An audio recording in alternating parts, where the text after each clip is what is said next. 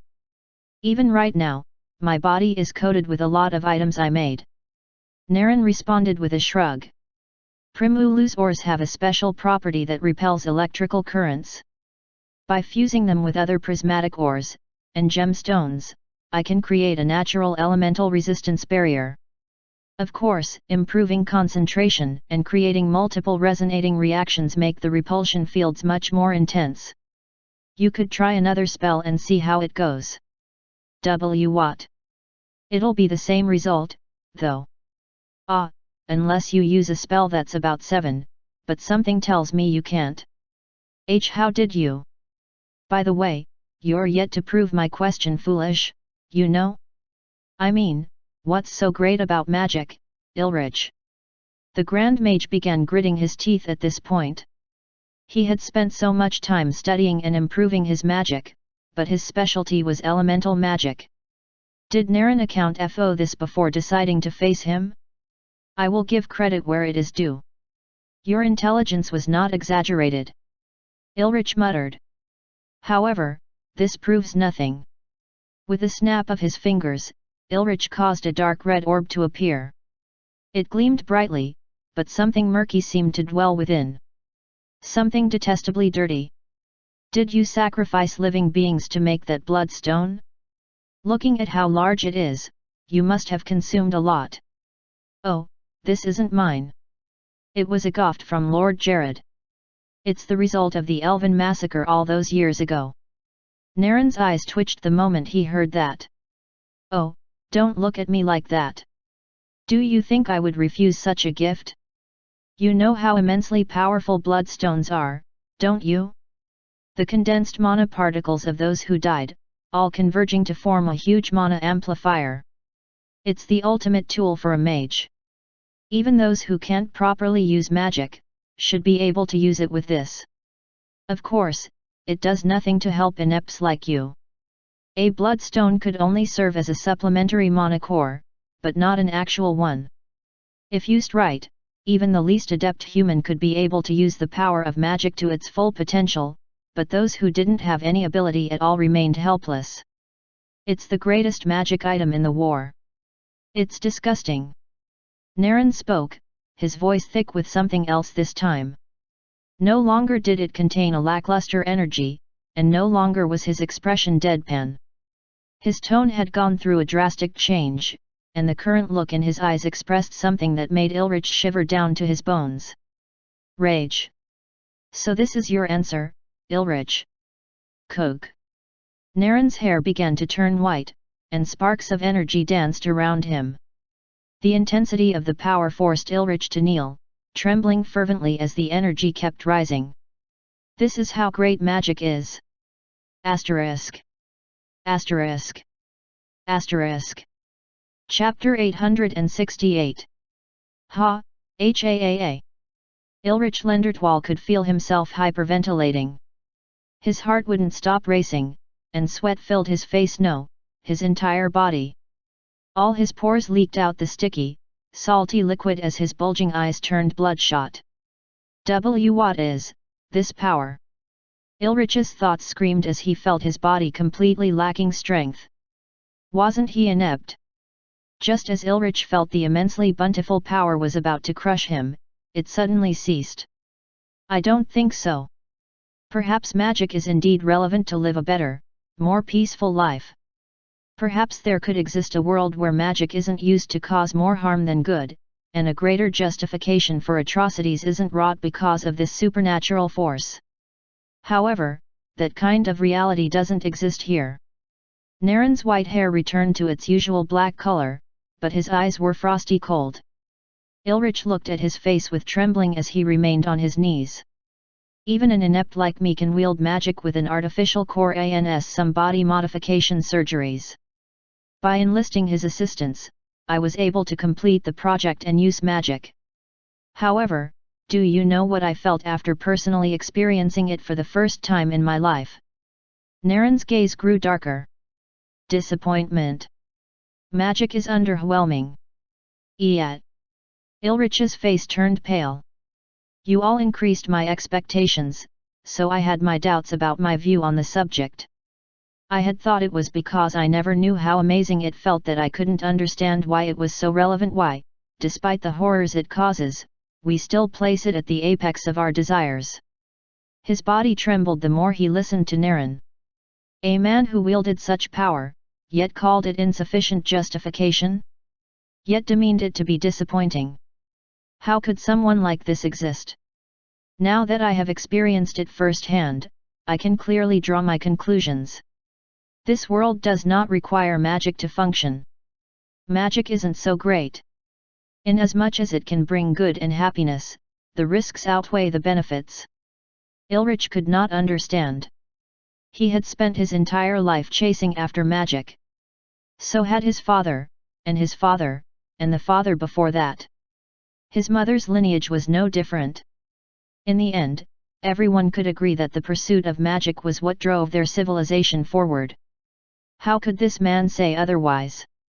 Evil will always exist in the world, in one form or another. However, the power of magic amplifies that which already is. Those who desire to do good are further strengthened, able to save more lives and help more people. Then. But what about the evil ones? Of what use is saving the lives of 100 more people when 1,000 could perish as a result of the very same power? Ilrich couldn't accept this line of logic. After building himself up this long, after making so many sacrifices to arrive at this point, there was no way he could subscribe to Naren's words. I don't know why I'm telling you this. Honestly. It's a waste of time, I know. Perhaps I just wanted to let it out of my chest this once. Perhaps I wanted to see the reaction another person would make once they heard my true thoughts. Perhaps. He closed his eyes and took in a deep breath. I want you to understand the reason behind what I'm about to do.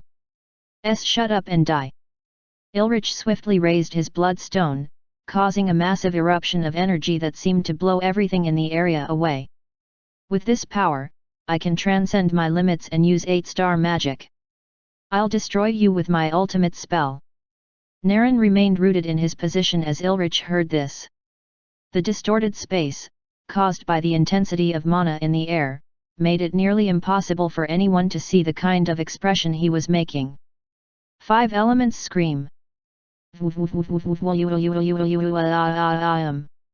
An unbelievable eruption of all 5 major elemental attributes instantly appeared. Fire, water, earth, wind, lightning. They all gathered, like a massive storm that converged to create an even larger epitome of destruction. The multicolored blast was on standby, covering a large expanse as Ilrich stood behind it, grinning with delight. This is what's great about magic. To hell with your logic. You deserve to die. You and your dangerous philosophy. The bloodstone gleamed, and the raging storm grew even larger, before it was released toward Naren. It began to flow. Everything in its path got destroyed as it surged and danced and roared, tearing through the distance to consume the single target it desired. Ha ha ha ha ha. D. Ilrich cackled maniacally, waiting and hoping to see Naren eviscerated. But... The erupting blast suddenly began to deflate as it got closer to Naren. The flames flickered, becoming smaller, and the water evaporated.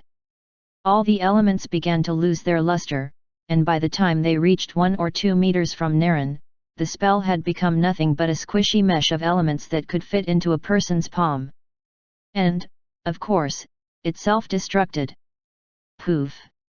Just like that, the spell vanished. How?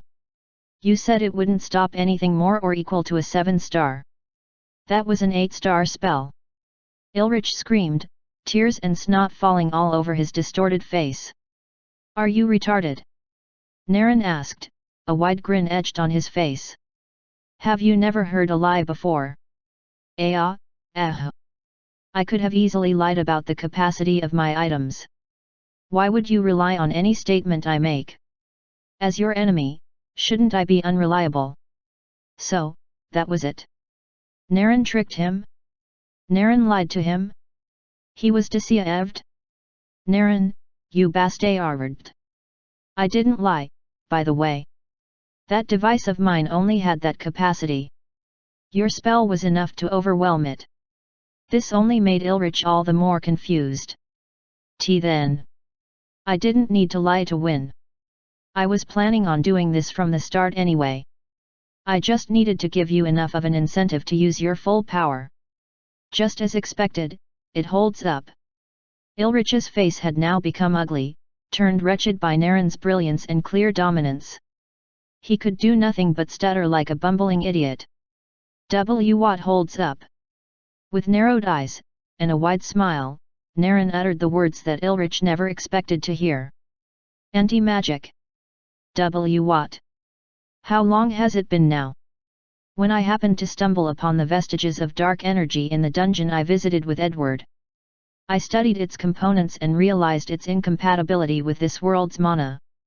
Suddenly, Naren started moving. However, within that incompatibility, I found something very interesting in their interaction. Step by step, he got closer to Ilrich. Anti-magic. The ability to eradicate magic by nullifying mana components with dark components, creating a resonating null. Before Ilrich knew it, Naren was right in front of him. His shivering body was unable to do anything, not even as Naren placed his palm on his head. What do you think would happen if I used it on a person, accounting for all the variables and necessary frequencies? No, please, no. Ilrich could feel something course through him. It was an odd feeling, but it felt like he was being probed down to his innermost region. Analysis complete. All. Commencing nullification. Naren's voice rang in his head. The Grand Mage began to feel dizzy, completely absorbed into whatever Naren was doing to his body. He couldn't resist, nor could he even sense anything around him anymore. Rather, he could feel himself becoming more and more aware of his body, specifically the occurrence that was taking place within it. Ilrich saw a multitude of lights inside him, and one by one they darkened. It finally remained a few hundred. Then a few dozen. 10. 5. 2. 1. And then none. The final ember was snuffed out, and he felt himself in perpetual darkness. Before Ilrich knew it, he crumbled to the floor, unconscious. He seemed to be breathing just fine, and while he appeared exhausted, there didn't seem to be any sign of injury or death. As for the bloodstone in his grasp, its color darkened until it turned completely black, before shattering like glass. First experiment is a success. Permanent nullification complete. Naren's words echoed on as his deep black eyes stared at the body of his adversary. Congratulations, Ilrich. Naren whispered, a smile forming on his face. You're now inept. With that, Naren left the old man's body, watching as it reverted to its miserable elderly state before rotting away. Without magic supporting his long life, there was no longer any reason for him to be alive. This is just the beginning, though. Naren muttered, looking at the battlefield around him. All the chaos and destruction. They repulsed him to no end. Soon, all of this will be nothing but ancient history. His eyes trailed to the stabilizing wormhole above him. I just need a little more dark energy. Asterisk. Asterisk. Asterisk. Chapter 869. D. You bastard. A bright streak lunged at its target. Kuzan Midas, covered in golden light, was currently engaged in a fierce battle with Jared Leonard, or so he thought to himself. However, all he was really doing was chasing his opponent with all his might, trying his best to land even one solid hit. Stay in one place, you slimy bastard! Kuzan yelled. The only response he received was a light chuckle from his opponent. Jared Leonard's white hair fluttered as he dodged yet another one of Cusan's attack, and a cold gaze of condescension beamed from his eyes. Damn it! Cusan growled internally. Why can't I hit him? When they first began the battle, he was glad that he was indeed pitted against his arch-nemesis. He was finally going to be able to carry out his revenge. Everything had gone according to plan. Even during the start of the fight, he had an immense level of confidence in his abilities. Sure, he had just lost against the Outer's newest member, but that was merely an exception. He had been studying Jared for very long. He knew he had what it took to defeat him, especially if he went ultra serious in the fight. However, why can't I hit him? Nothing seemed to work. I'm using both Mage Mode and Midas Touch. I'm also adorned with my enhancing artifacts, and my powers have risen to unimaginable bounds. Why am I still behind?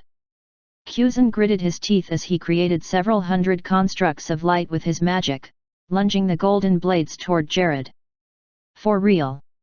He heard a whisper from the target, assuming he said that because he was cornered. I finally got you, bastard. Seemingly effortlessly, Jared repelled all the golden blades, causing them to shatter like cheap glass. And no way. Cusan knew how much mana he had expended in that venture. He had ensured each blade was compressed enough to penetrate the thickest hide, yet Jared pushed everything with zero efforts at all.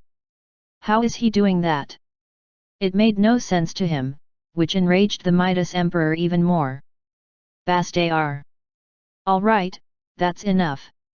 Jared's voice suddenly echoed, and Cusan felt his body grow heavy. Kakok. Before he knew it, Cusan fell to his knee, causing massive cracks on the already devastated ground. His body ached as he could feel every part grow heavier and heavier by the minute. No, that wasn't quite right. It seemed like there was a heavy burden on top of him. It was invisible, but Cusan could feel its immense weight, unable to shake it off. Be bastard. What did you do? He gasped, struggling to rise from his knees, but failing every time. Forced homage. Jared's voice echoed in his ears, forcing him to cease his pointless struggle. I made the air around you heavier than normal. It's a simple spell, and it gets the job done. As a result, Cusan found himself in the most humiliating situation, him kneeling before the man he hated the most, Jared Leonard. Why you? Bastard? Yeah, you keep saying that. I've heard that word so many times that it's gotten stale. Don't you have something better? Not that it matters, though. A twisted smile formed on his face. Cusan felt a blazing inferno rage within him. Frustration and unquelled fury threatened to swallow him whole, and his whole body convulsed amid this weight of emotions. I decided to spend my time with you, yet you ended up wasting it. And here I thought you would have gotten stronger after our last encounter. Jared's words stung Cusan's heart. I have. Really? I couldn't tell. Then again, it's probably not you but me. When you reach a certain point in strength, it becomes pretty irrelevant what the worms do beneath you. I am not a worm.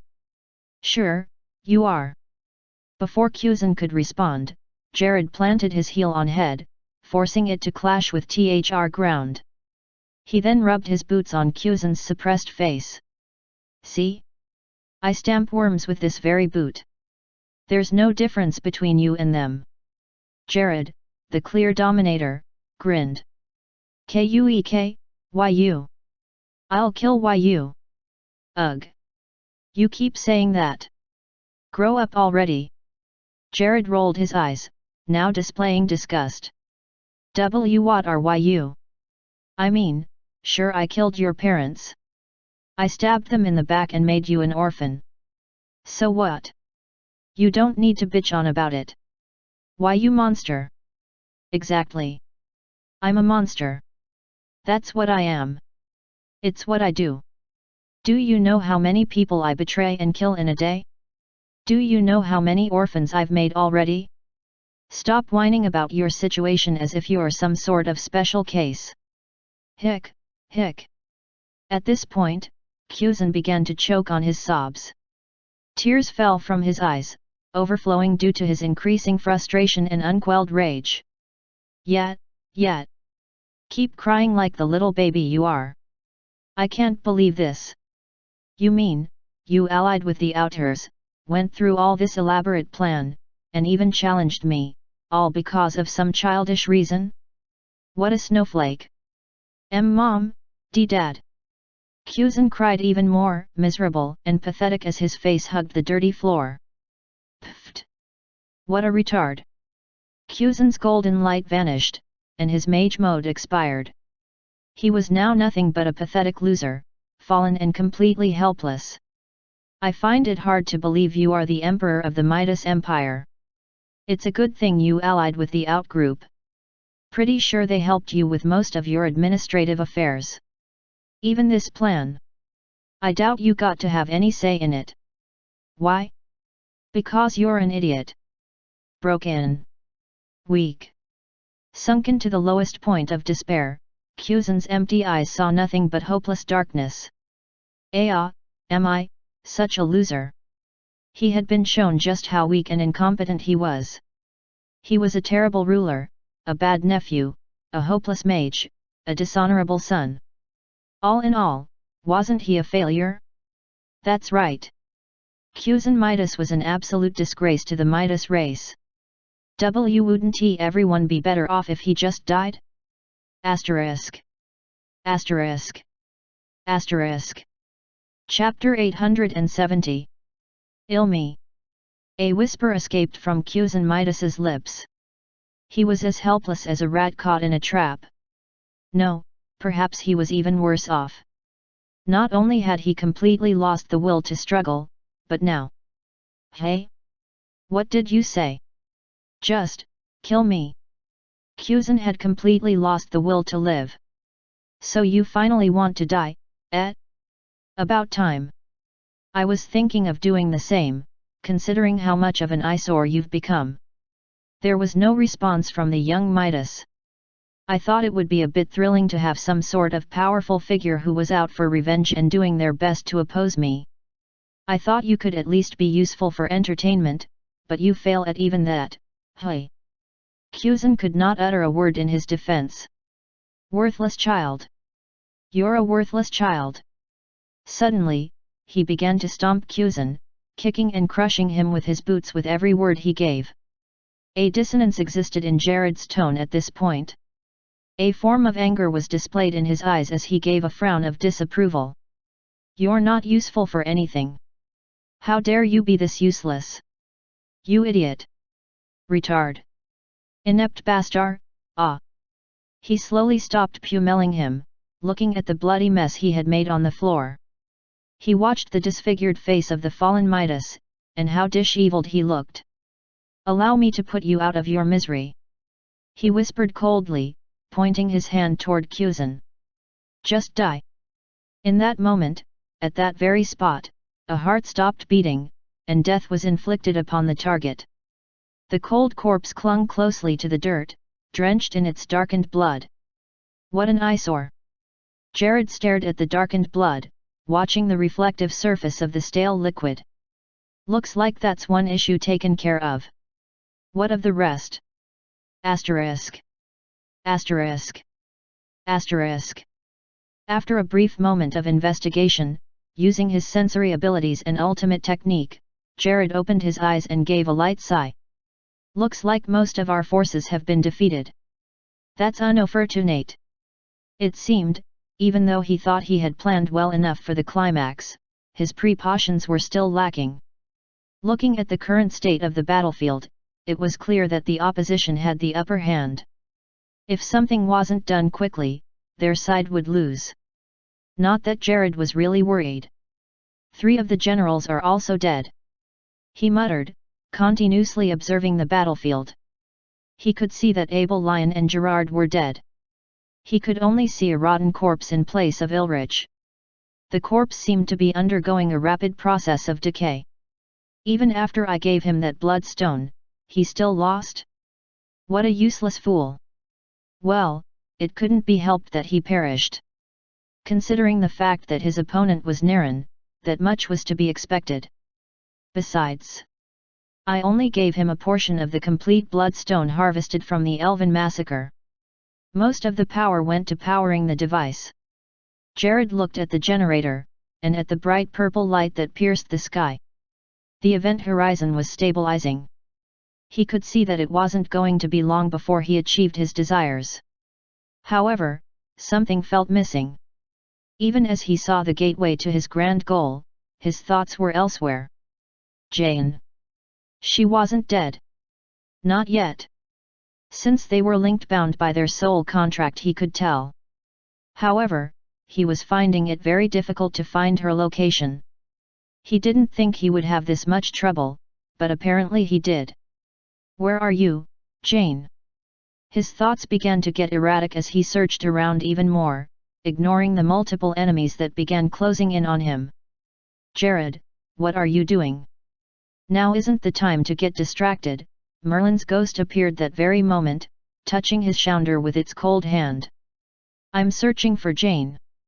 He gave a simple response. Right now? The time is at hand. We'll finally be able to achieve our desires and all of that is meaningless without Jane. The moment he said this, a powerful force erupted, sending all the enemies that surrounded him flying. Once more, he was all alone on the battlefield, eyes widening in desperation. Until... I've finally found you. In a flash, Jared flew from his position, causing the ground around him to erupt. He ignored the catastrophe he caused and darted straight toward the signature he sensed. Navigating his way through the multitude of energies, crushing any obstacle that stood in his way, mostly automatons and golems, he finally arrived at the location. Jane. He saw her within a massive crater, lying on the ground unconscious. Johnny E. Launching himself toward her, he cleared the entire area of any interference and landed gently beside her. Grabbing her softly, he drew her close to his chest and hugged her tightly. She's cold. His tufts echoed. Mana deprivation. Quickly, he coursed mana from his body into hers, gently filling her up so she wouldn't get too much or too little at once. Jane, wake up! He whispered into her ears. In response, she stirred, mostly likely drifting in the reel of her subconsciousness at this point. Unfortunately for him, before he could utter another word, he felt a cluster of presences closing in on him. They felt extremely familiar but not in a good way. Who would have thought? Jared Leonard actually has a heart. Naren's voice echoed, and he revealed himself, along with the other outers around. Edward, Carla, Seal, Ziark as well. All of them surrounded Jared Leonard as he clutched Jane Ursula. Thanks for hiding her presence until we were all done. Naren smiled at Seal, who nodded gently. It seemed everything was just a plan to lure him in. Do you really think you can stop me, even if you band together? Cornered and growling, Jared glared at the members of the outgroup. For a moment, silence pervaded their ranks. However, Naren broke it by taking a step forward and providing the answer that he least expected. Yes. We can stop you. Asterisk. Asterisk. Asterisk. Chapter 871. I'm surrounded. Ah, I see. I was careless. Still firmly holding Jane in his arms, Jared watched his enemies close in on him. His gaze was especially fixed on Naren. He had noticed something different about him, after all. You can use magic now? How interesting! He whispered, maintaining his careful expression. In response to his obviously apprehensive demeanor, Naren broke into a smile. Jared felt irritated just watching a look of satisfaction on the face of his most despised adversary, but he controlled himself. Isn't this the time you show us your incredible power? Tell us we're worms, and proceed to wipe the floor with us. Naren said, radiating even more of the confidence Jared despised. Why do you ask? Do you already miss the last beating I gave you? I should have killed you back then. You talk as if you could. In the end, you just weren't given the chance thanks to the situation. A situation you devised.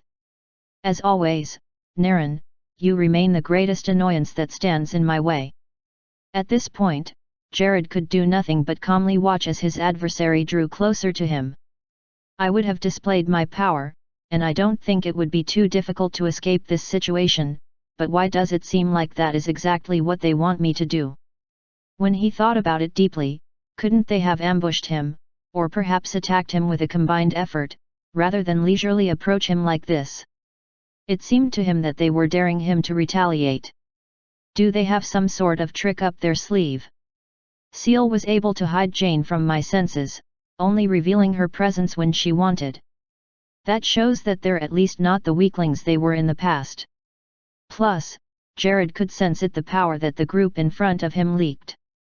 They're far more polished than before. Even their equipment is astounding. They really prepared well. And now, they had also succeeded in trapping him. I suppose this is a check, one step away from checkmate.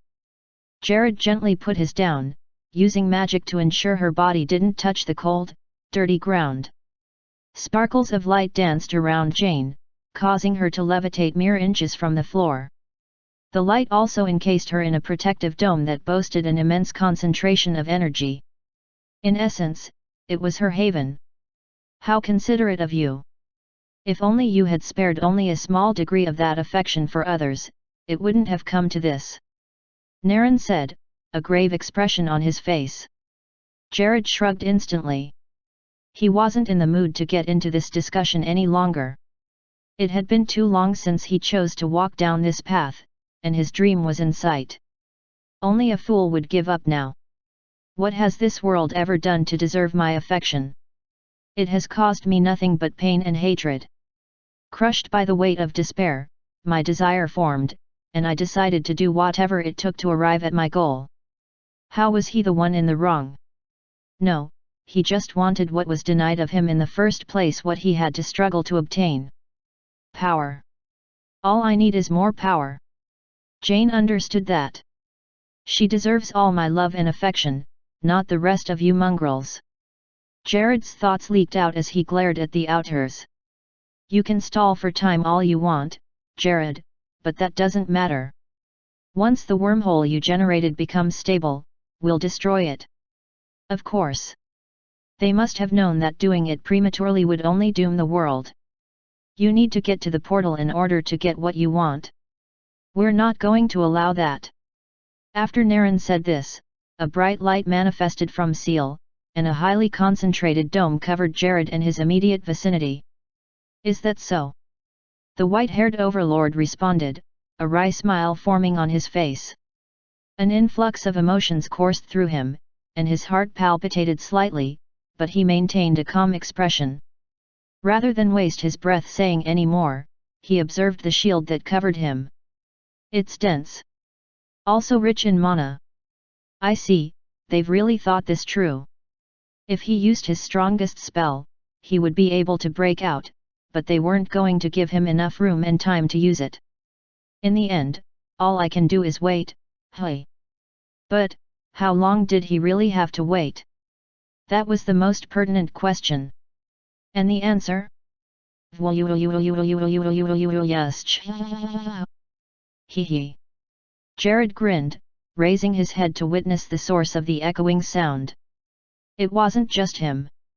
The outers also observed the rushing sound that emerged from the final stabilization of the wormhole's event horizon. In essence, the moment of truth had arrived. It seems you people misunderstood something. Jared's smile kept widening as he gazed at the blackening sky. I don't need to go to the portal to access dark energy.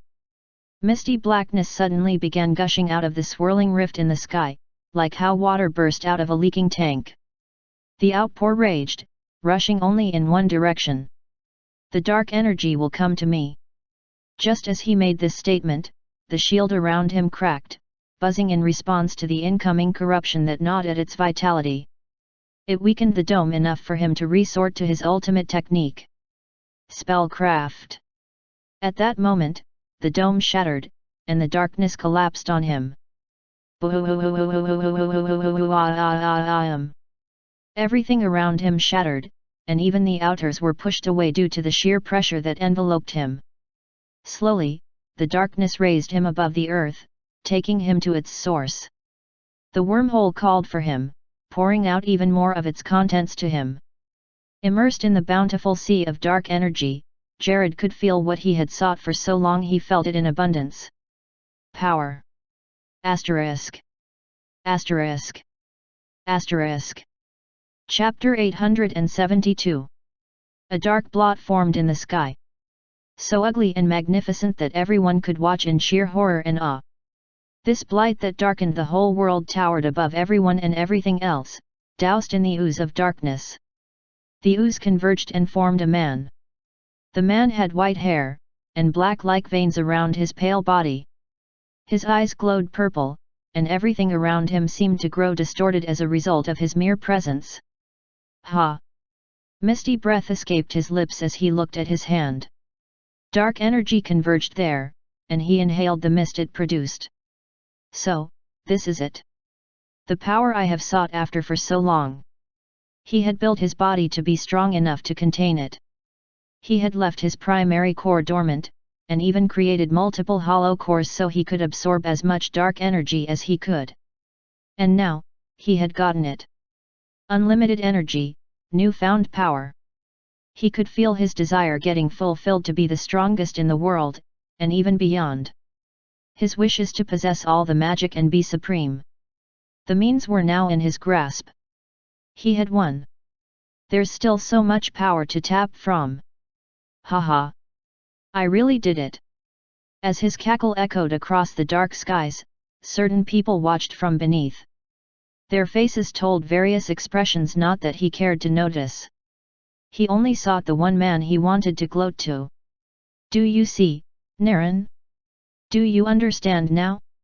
Ha ha ha ha! However, even though he gave the most maddening laughter, tearing through everything with the echoes he made, Naren's gaze remained unfettered. It almost felt detached. You're supposed to feel impressed, no, threatened. You should look up in awe or fear, maybe both. Show me something. This isn't the kind of face you should be making. Naren's unimpressed expression ached his heart, but it also brought about a blood-curdling thought. Did he expect this too? That couldn't be, right? Right. Asterisk. Asterisk. Asterisk. As expected, he had a countermeasure. Naren's thoughts trailed as he watched Jared's elevated position, how he oozed so much dark energy. I'm a little envious, but I can't be in too much of a rush. Naren knew the amount of dark energy above him was enough for him to achieve his goal, wiping out magic from this world. However, that was only one piece of the puzzle. Mana won't be an issue. I thought it would be difficult to achieve, but after learning Spellcraft, it shouldn't be too difficult to tweak a few things to achieve the desired result. Spreading dark energy into every nook and cranny of this world, ensuring the quantity and quality were well regulated, he could get rid of all the environmental mana. Once that was done, he'd only need to use it on the living creatures. That would be more complex, but it won't be difficult. All he had to do was generate a formula that would induce ineptness in anyone who consumed it. Considering everyone had different qualities and quantities of mana, the major hurdle he had to cross was administering the right dosage to them. I'll also have to account for timing. The effects have to take place as close to simultaneously as possible, so everyone can lose their ability to use magic at an approximately similar time. If it was a worldwide phenomenon, it would remove suspicion from him as a malefactor. Or, even if he was still spotted as the origin, he could always show them the utopia he wanted to create. There's still a lot of work to be done before then, though. I'll need to do more experiments and research to arrive at the perfect formula, preferably one that automatically administers the right amount of dark energy to nullify a person's mana. Then, there was the biggest obstacle he had to face. The other world, Jared. He's been of tremendous help to us, but he's also detrimental to the plan. Words could not describe how much he respected and even admired the Jared that had come from another completely different reality. He liked how easily they understood each other, as well as the mutual understanding they shared. He especially admired how, despite the tremendous power he possessed, this Jared would rather help others and assist in their growth. He uses his powers for the good of others, and he also desires the welfare of those who should be nothing more than strangers to him. Naren genuinely saw Jared as a good friend, a comrade who could understand his ideals. Unfortunately, despite his good intentions, I'm also certain he has caused his fair share of misfortune thanks to the use of magic. He must have also suffered a lot of hardship as a result. In the end, magic is the same everywhere. He would have loved to pitch his plan to Jared. He had even hoped they could work together to actualize a relatively more peaceful world without the use of magic. Regrettably, he could already see how impossible that desire was. He loves magic. I can see it. There's no way someone like him would understand. Even if he does, he won't accept it. Naren could already see Jared as a hindrance to his plan, and as long as he remained in this world, he couldn't actualize it. I already know I'm no match for him. That was why he had to be patient. Even with his grand prize above him, he had to hold back his desire and play his part in ending the devastating battle that had occurred for far too long. Still, as Naren thought of Jared, something that had been bugging him for some time now resurfaced. Where is he, anyway? They had been carrying things out according to plan, and Jared should have already been done with transporting all their allies. I thought he didn't want to make his move until the portal stabilized, but what about now? Naren could only contemplate in his head as he kept up his poker face. What should we do now, Naren? He has succeeded in fusing with the dark energy. Carla asked, looking worried as she stood beside him. In response, Naren could only leak out a short sigh. Their plan ended at stopping Jared before he could reach the portal. There was nothing after that. But, I can't just say that, can I? His hair instantly turned white, and energy danced around his body. In a flash, he transformed into his heightened state. We just have to do whatever we can. He spoke, and a wry smile formed on his curled lips. We'll do all we can to stop Jared. Asterisk. Asterisk. Asterisk. I watched the fight from a distance, observing everything thanks to my immense perception. I could already sense everyone on the other continents, seeing as they rushed to the eastern continent thanks to the dark blot in the sky. So, that is this world's version of me, hey. The resemblance was uncanny. What got my attention the most, however, was the swirling portal that murked up the sky and supplied evil Jared with so much power. To think I initially concluded that it was Nether when I first heard the story. Now that I was looking at it with my very eyes, I knew better than to make such a skewed comparison. No, dark energy wasn't Nether at all. It wasn't even close. It's just miasma. Asterisk. Asterisk. Asterisk. Chapter 873. Miasma had an adverse effect on mana. It corroded the purity of mana, corrupting it and disrupting any spell that was made using it as a source of power. Following this logic, it was very reasonable now that I really thought about it. In a world that knows only mana, miasma is a valid source of dread. Dark energy and dark magic, they pretty much stemmed from miasma, and not Nether as I had initially thought. It's embarrassing to be wrong. Though, it's a relief that's the case. Fortunately, I was able to look into the future thanks to the Hermit, so I pretty much knew the events that unfolded before they did. Still, to think all of this conflict was because of some miasma. It was very valuable here addressed as ultimate power, but in my world, it was just another source of energy. I guess power is relative. This world has a low standard for power, so the stakes are a bit low. I observed as my evil version stood tall, spreading his arm wide as he grinned. It seemed he was waiting for something. Ah, yes, so it's about time for that. Well, this should be good. I intended to keep observing for some time. I could pretty much stop this conflict if I wanted to, but it wasn't time yet. The Outers need to grow with their newfound powers. Once I'm gone, they'll be the protectors of this place. I can't have them be weak. All of a sudden, I felt like a doting father. It was a bit weird, but I understood the feeling quite well. We've become very close this past couple of months. I smiled, looking at the ensuing catastrophe a good distance from me. Things were about to get a lot worse. Asterisk. Asterisk. Asterisk. Jared, cloaked in darkness, watched his enemies connive against him, but all of that was of no use. They had no possible card to use against him. Perhaps the last thing they could resort to was to attack Jane, but he had already transported her away.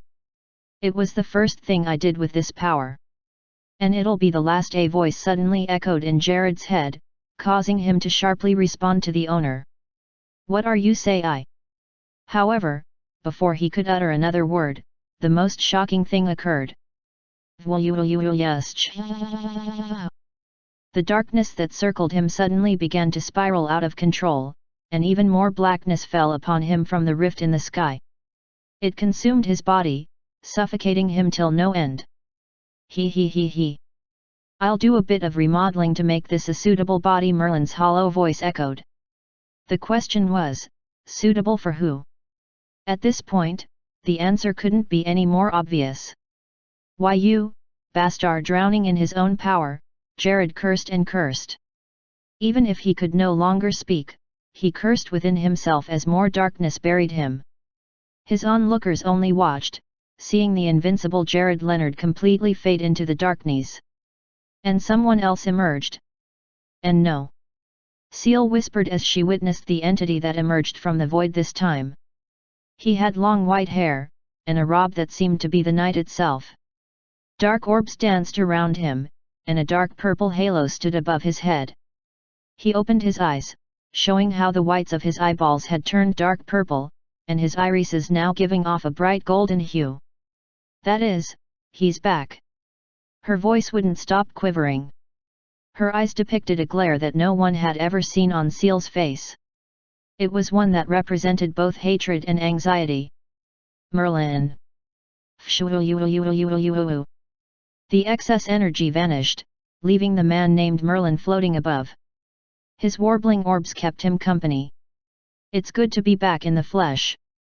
His handsome face spoke, and a deep voice emerged. Compared to the presence that Jared had exuded, this person gave a pressure that felt too unreal to be true. Putting up with that whiny brat was worth it. With a grin as wide as the devil's, he smiled. He looked around him for a moment, and a glow appeared in his narrowed gaze. Let's take care of the trash first. Raising his hand above his head, an inconceivable amount of dense dark energy gathered there. Dark corruption. Instantly, a wave of energy shot through the entire area. Like a pulse, it covered the surroundings within moments. And then, clang, thud, creak. Every single living entity on the battlefield fell, with the exception of the Outers, all of whom were within Seal's white dome. The automatons and golems also fell, as if becoming dysfunctional. Even Gawain, the one on the side of the Outers, met the same fate. In a flash, all the potential enemies and small fries that would only serve to distract him were dealt with. Much better. Merlin smiled, his gaze now centering on the Outers. Out of all the members, there was only one person who had his gaze. She was the only Outer worthy of interest in his eyes. Seal, it's been a while, has it not? Merlin, you bastard! Don't think you'll get away with this. Seal growled, her glare intensifying. Oh? What are you going to do about it? You're stuck in that form, and your magic power is abysmal, compared to all those years ago.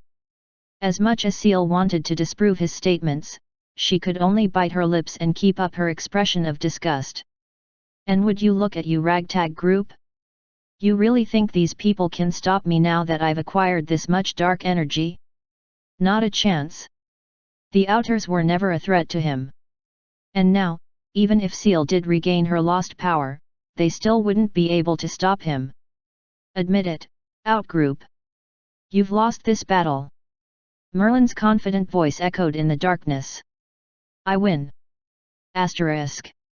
Asterisk. Asterisk. Chapter 874. Merlin felt ecstatic. The power flowing within him was just as he had hoped. No, it even transcended his expectations. So this is what it feels like, to be a god. He could see everything for hundreds of miles. He could feel the world around him, down to the elements that made everything up. The power that swirled within him seemed to be without end. This was true power. Don't you worry, Jared. I'll use this body well. I'll even help you achieve your goals. The poor boy had always been a pawn in his plans. Ever since he was Lewis Griffith, he had been emotionally unstable, the perfect vassal he required. However, for his slave to do his worl with utmost priority and urgency, he had to possess a false sense of agency. As a result, Merlin had convinced Jared that the latter was in control, which made his ego grow as well as his efforts.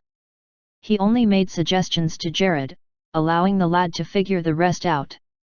It was astounding how much progress was made as a result of that arrangement. Jared was brilliant. His intelligence surpassed Merlin's expectations. Without his tutelage, the boy would have probably ended up being someone great, even though that would take him down a different path. He was indeed fortunate for gaining access to him first.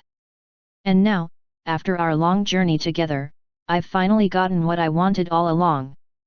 Merlin had told Jared about his desire to be resurrected once he obtained the dark magic, but why would he simply settle for that? There couldn't be two kings in a nation. How could he coexist with Jared when both of them desired unlimited power? In the end, one had to go. And that person was you. I'm sorry, Jared, but this too is the fate of the weak. Merlin grinned. With this body, and the power he had access to, Merlin felt like he could finally begin his task. Killing everything here. After completely destroying every single life form on this planet, he would leave for the other worlds that existed within the infinite expanse of space. Merlin could feel his heart whenever he thought of his desire, and desired even more to indulge in them. Two things need to be done before then, though. First of all, his gaze fell on the outgroup, especially Seal. I'll need to kill all of them. Then, the second was finding Jane Ursula. She was a brilliant person, and he could foresee circumstances that would require him to make use of her abilities. It wouldn't be a bad idea to have a companion too. I'll use a spell to warp her mind and make her my loyal slave. That should do it. A sick grin of perversion formed on his face instantly. It looked too twisted to be called a mere smile. Be grateful, Jared. I'll be helping you and your lover fulfill your dreams. Leave it to me.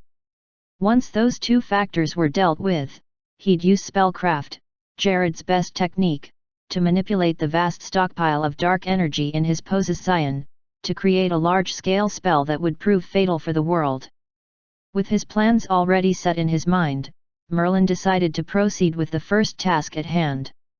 Rho Alpha D Alpha N Nu EC0M, killing you all comes first. The outgroup didn't wait for him to conclude his words, however. They all launched themselves, attacking from different directions as they wielded strange tattoos on their bodies. Let's see how you do. I'm also curious about trying out this power. Death Strike. Edward was at the forefront of the battle. His blade was coated in smething black and immensely powerful. Even Merlin's eyes twitched once he observed it. That's dangerous. He didn't know exactly what it was, but it seemed to have the quality of permanent death. Whether or not it would work on him was another issue entirely, though. Let's not be too careless, though. Being much faster than the swordsman, even though the latter was in martial state, Merlin appeared right beside him, dodging the strike effortlessly. Begone! One of the orbs behind him turned into a beam of purplish black light, firing an immense cluster of energy at him. Wah! Edward was sent to the ground, most likely eviscerated as a result of the powerful blow dealt to him. Such an amount of dark energy would kill anyone many times over. Rho Alpha D Alpha N Nu U Bastar Road. Next up was Carla, who came from behind him. Her body was burning hot, and a massive orb stood above her. It seemed she wanted to crush him with it. Useless. Merlin grinned.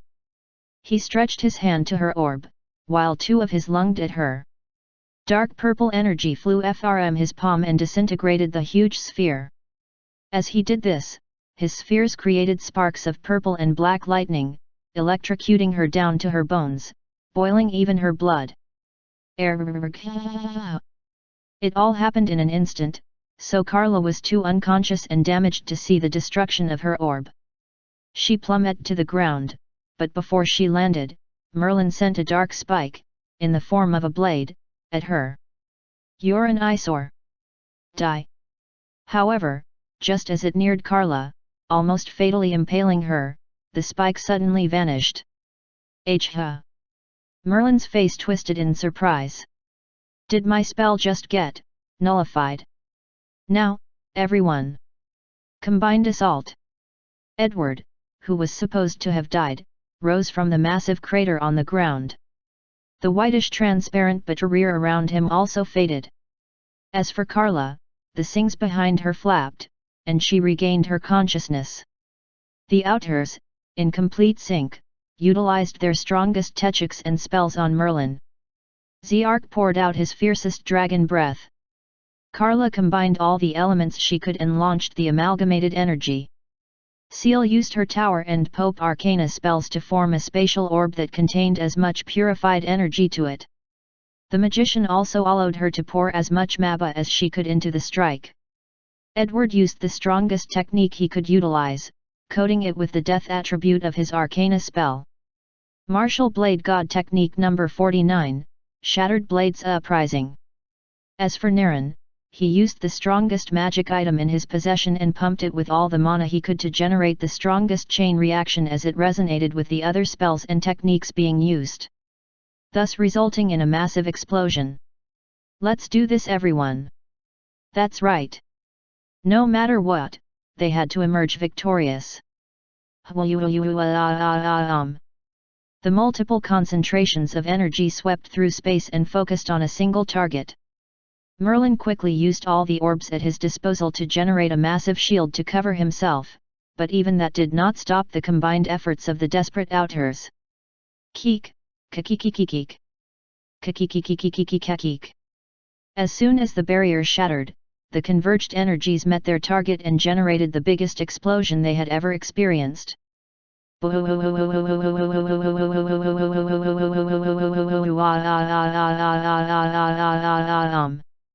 The heavens erupted, and the earth quaked as the eruption was initiated. In the blink of an eye, everything turned pure white, and for that moment, darkness was banished. In the minds of everyone who won, there was a simple inquisition. Did we win? Asterisk. Asterisk. Asterisk. Chapter 875. Fading Darkness.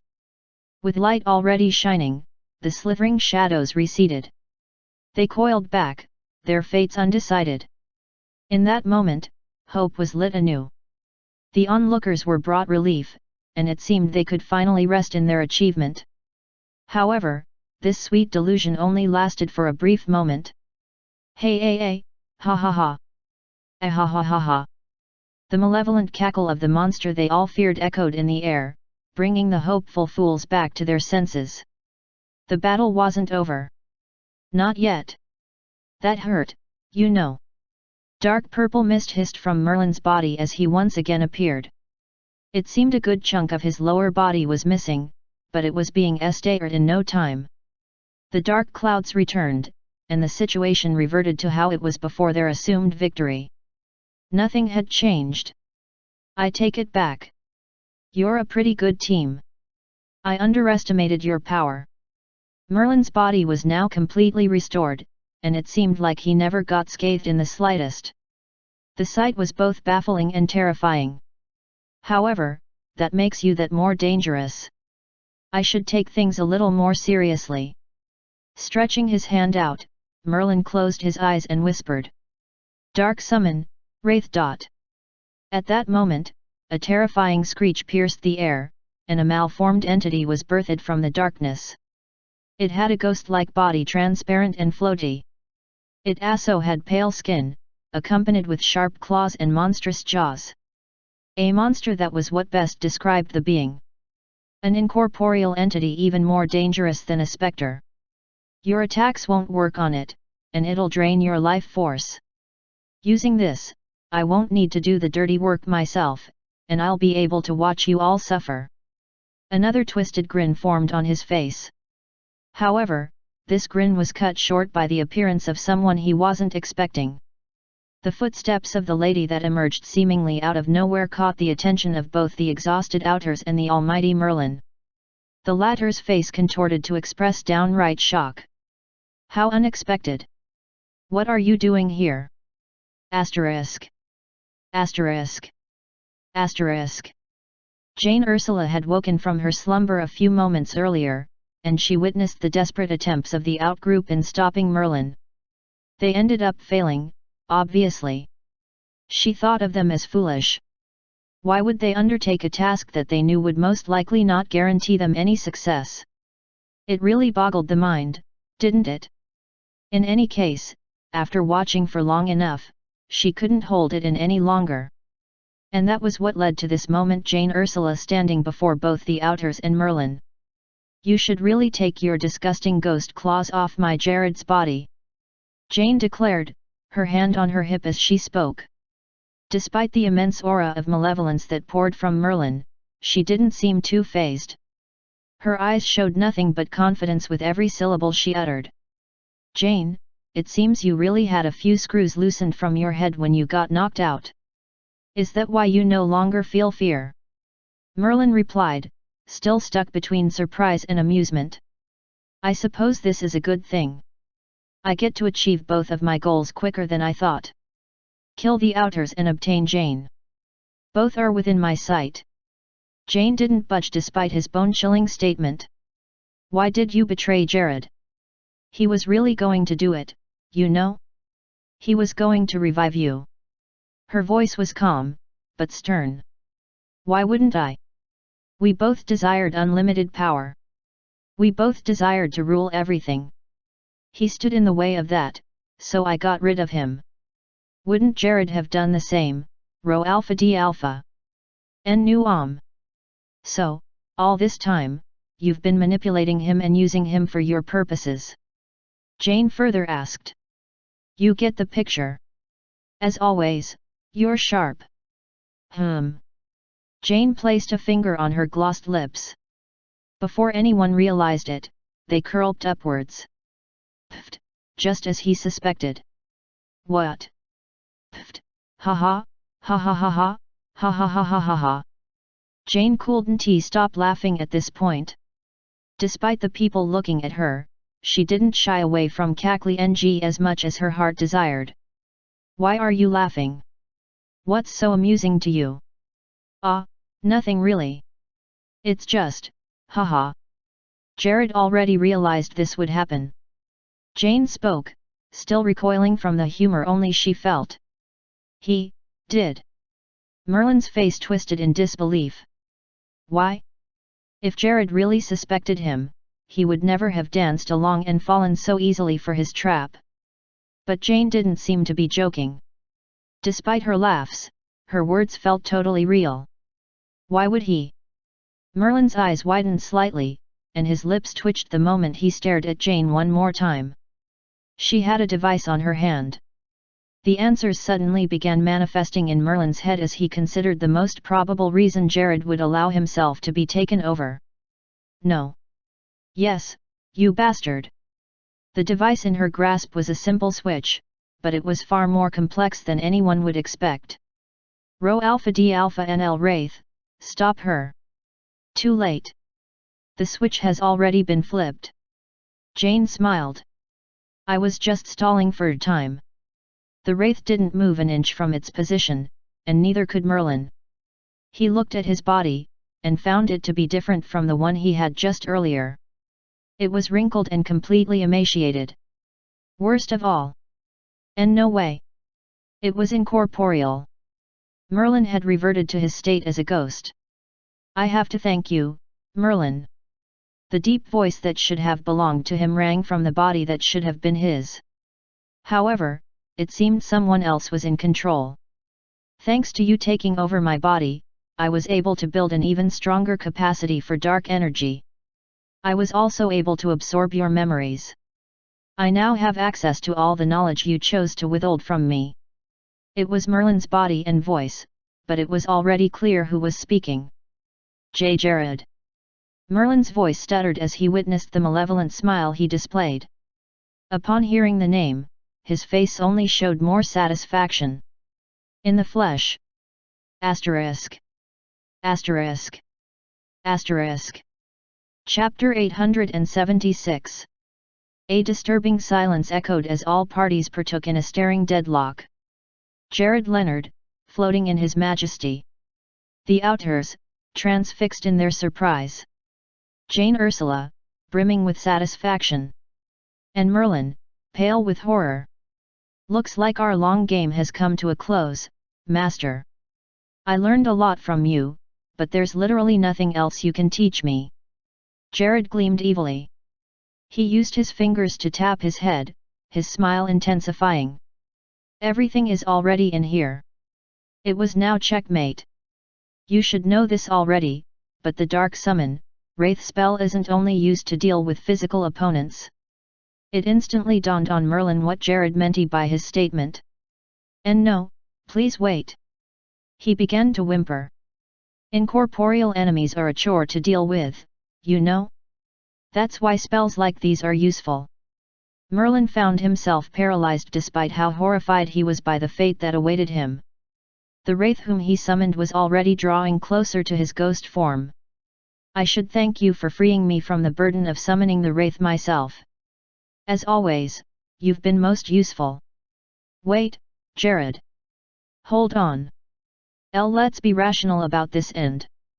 I am being rational, though. I am your master. That didn't stop you from betraying me.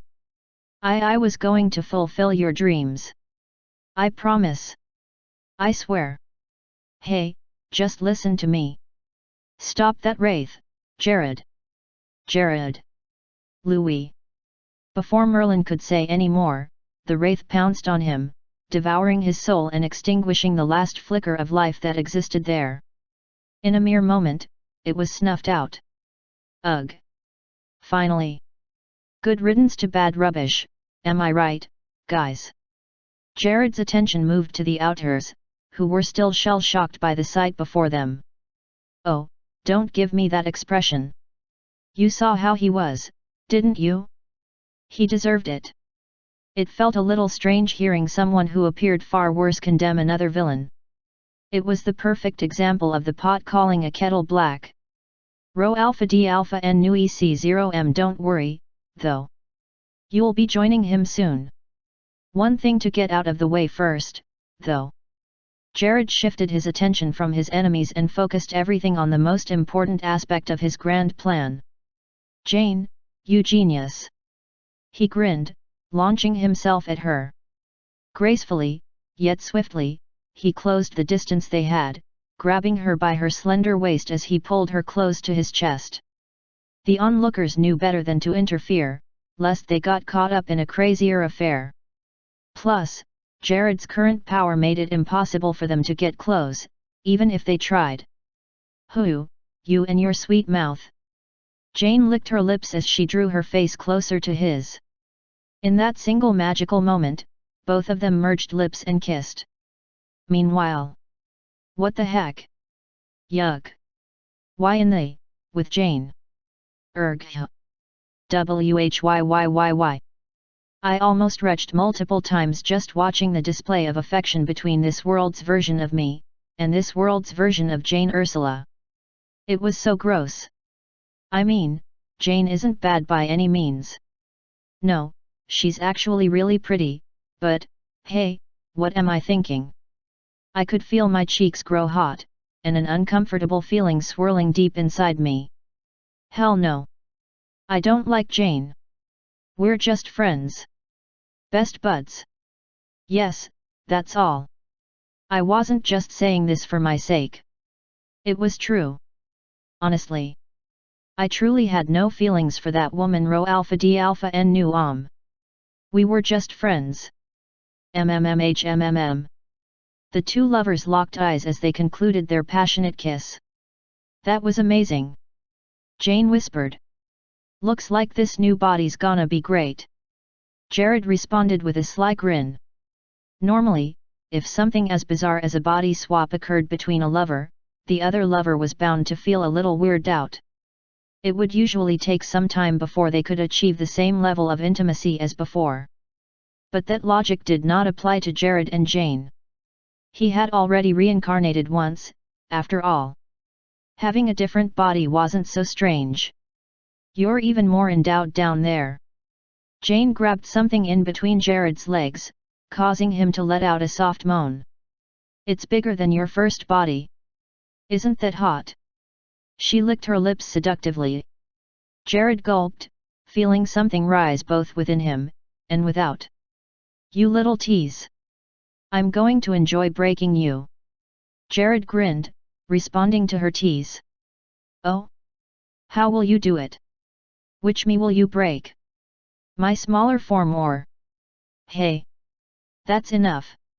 A voice suddenly halted Jared and Jane's conversation. It penetrated the darkness that enveloped them, and the power was enough to break the concentration the two had. Please, just stop. I can't stand this anymore. The voice cried out. Jared and Jane cleared up their dark smokescreen and were surprised to find a blue-haired stranger floating in the sky as he complained about their actions. Isn't that? Yeah. The one who fought Gawain. As I suspected, he is an outer.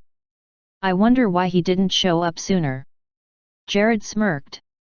Maybe he was tending to the other territories. It would make more sense that way, considering they were able to fall so easily. True. Jared and Jane stared at each other so affectionately once more, and everything around them vanished, including the intruding stranger. Their faces drew closer to each other, and just as they were about to connect. Come on, guys. Break it up. It's gross. Shut up. Jared instantly snapped, sending an immense surge of dark energy flying in the direction of the intruder. It seemed due to his anger, he had let out more power than necessary. This amount that currently lunged toward the imbecile was enough to wipe out the entire outgroup, no, perhaps even more than that. Oh well. Jared thought with a smirk. I suppose he'll learn his manners in the GRA. Shoo-yoo-yoo-yoo-yoo. His eyes twitched as he felt the immense dark energy he threw dissipate. What? At this point, both Jared and Jane gave the stranger their whole attention, finding him completely unharmed. Ha, really? The blue-haired imbecile groaned. How am I supposed to face Jane when I get back? Asterisk. Asterisk. Asterisk. Chapter 877. Who are you? I heard my doppelganger ask me the question with a puzzled expression on his face. His question was understandable, considering I was just a random nobody who happened to crash upon his happy moment. But I had no choice. Any further and it would have been bad for my eyes. This was the reason why I didn't use the Hermit Arcana spell to look further into the future. It was just too weird. Jane has always had a kind of image in my head. Seeing her act like this, especially toward a version of me, is too strange. It got even worse when he changed into a sexier, more manly body. Seeing Jane get intimate with him just didn't sit right with me. I had to stop them at some point. As a result, I ended up interrupting the final fight between the outers and the antagonists of this world. I really didn't want to interfere, but this was also a good way to end this. I believe I asked you a question. Who are you? Jared, my doppelganger, asked in disdain. Suspicion glowed within his eyes, and I could see a mix of both caution and bloodlust. I am an outer. I'm here to help out my colleagues, obviously. I replied calmly, floating in the direction of Naren and company. Their expressions were already lit with excitement and anticipation. I guess they had been waiting for my arrival for some time now. Sorry I'm late, everyone. I was watching you all. My thoughts trailed as I smiled at them. I also sent them a wink, hoping they wouldn't overreact as a result of my appearance. How were you able to deflect that attack just now? It shouldn't be possible by any standard. I heard my evil alternate say as he clutched Jane tighter into his embrace. NGH. I felt a sharp sensation pierce my heart upon watching the sight, but I controlled myself. As for his question concerning the attack he sent toward me, it was completely ridiculous. That much miasma wouldn't even pierce my defenses. Besides, there's also anti-magic, and so many other interference-based responses I can use. In the end, it was never a threat. The true answer to his question, however, was something else. I have a magic item on. It automatically negates attacks that fall below a certain threshold. My reply was succinct and honest. Ever since I began my 3-month training regiment with the Outers, I began immersing myself once more into item creation. I was able to develop an artificial mana core for Naren, though we followed his specifications in a blueprint he designed himself. That guy is a beast in any dimension. Seriously. I was also able to somewhat upgrade Gawain and Hugo, though only a little bit. In the process, I learned a lot about magic engineering in this world and was able to create magic items that operated according to this world's wavelength, and could also alternate to my world's frequency. I forgot how fun stuff like that could be. Honestly. Rho Alpha D Alpha N Nui, CM in any case, that was my answer. I used one of my items, a ring I currently wore on my right finger. I see. To think you've advanced that far in magic technology. Looks like you've got some serious competition, Jane. Alternate Jared, or maybe I could refer to him as evil, moved his gaze to Jane Rho Alpha D Alpha N Nu Well, maybe. But it still doesn't explain how he was able to negate such a huge amount of dark energy. She answered. I mean, the process was quite simple. Just release a wave of mana that offset the incoming wave of miasma.